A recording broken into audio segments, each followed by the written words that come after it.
ഇന്ന് നമുക്ക് പരീക്ഷണശാലയിലേക്ക് പുതിയൊരു കോൺട്രിബ്യൂഷൻ മേമേൻ്റെ വക ഉണ്ടായിരുന്നു കേട്ടോ. മേമേൻ്റെ ക്ലിപ്പാണ് ഇപ്പോൾ നിങ്ങൾ ഈ കണ്ടുകൊണ്ടിരിക്കുന്നത്. ഇതിൻ്റെ കോലങ്ങൾ കണ്ടല്ലോ, ഇത് അങ്ങേ അറ്റം കഴിഞ്ഞിട്ടുള്ള ക്ലിപ്പാണ്.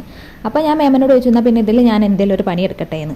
ഞാൻ ചോദിക്കാൻ കാത്തു നിൽക്കും പോലെ മേമ പറഞ്ഞ്, ഓ എന്ത് വേണേലും അതിൽ കാണിച്ചോന്ന്. അപ്പോൾ പിന്നെ ഞാൻ വിചാരിച്ചെന്നാൽ പിന്നെ ഇതിന് ഇന്നൊരു മേക്ക് ഓവർ കൊടുക്കാമെന്ന്.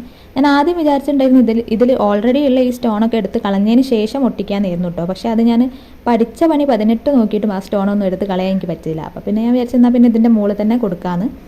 അപ്പം ആരുടെയും വീട്ടിൽ ഇങ്ങനെ ഇതുപോലെ വേസ്റ്റായി കിടക്കുന്ന സാധനങ്ങളൊക്കെ ഉണ്ടെങ്കിൽ ഒന്ന് എടുത്തിട്ട് മേക്ക് ഓവറൊക്കെ കൊടുത്ത് നോക്കി, അപ്പോൾ അടിപൊളി ആയിക്കോളും.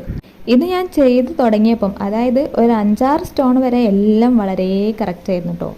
അതിന് ശേഷം പിന്നെ എവിടെയോ ചെറുതായിട്ടൊന്ന് താളം തെറ്റി. കാരണം ഞാൻ ഉദ്ദേശിച്ച ഷേപ്പിൽ നിന്ന് ഏകദേശം അത് മാറിപ്പോയിട്ടുണ്ടായിരുന്നു കേട്ടോ. പക്ഷേ കുഴപ്പമില്ല, ഓൾറെഡി അതിൻ്റെ കോലം എങ്ങനെയാണ്. അപ്പം അതിന് ഇങ്ങനൊരു സംഭവം, ഇങ്ങനൊരു മേക്ക് ഓവർ കൊടുത്തപ്പോൾ അത് കുറച്ചുകൂടി ബെറ്റർ ആയിട്ടുണ്ട്. മേമ ഓക്കെയാണ് കേട്ടോ, ഞാനും ഓക്കെയാണ്.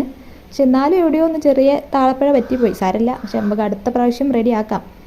അപ്പം ഇന്നത്തെ വീഡിയോയിൽ ഇത്രയൊക്കെ തന്നെയുള്ളൂ. അപ്പം നമ്മുടെ വീഡിയോസ് ഇഷ്ടപ്പെടുന്നുണ്ടെങ്കിലും ഇല്ലെങ്കിലും ഒന്ന് ലൈക്ക് ചെയ്യുക, ഷെയർ ചെയ്യുക, സബ്സ്ക്രൈബ് ചെയ്യുക, ഫ്രണ്ട്സ് ആൻഡ് ഫാമിലീസിനൊക്കെ ഒന്ന് ഷെയർ ചെയ്തിട്ട് നമ്മളെ സപ്പോർട്ട് ചെയ്യുക. പിന്നെ ഈ സംഭവം നിങ്ങൾക്കൊക്കെ ഇഷ്ടമായിട്ടുണ്ടോ എന്നുള്ളത് കമൻറ്റ് ബോക്സിലൂടെ ഒന്ന് അറിയിക്കുകയും വേണം കേട്ടോ.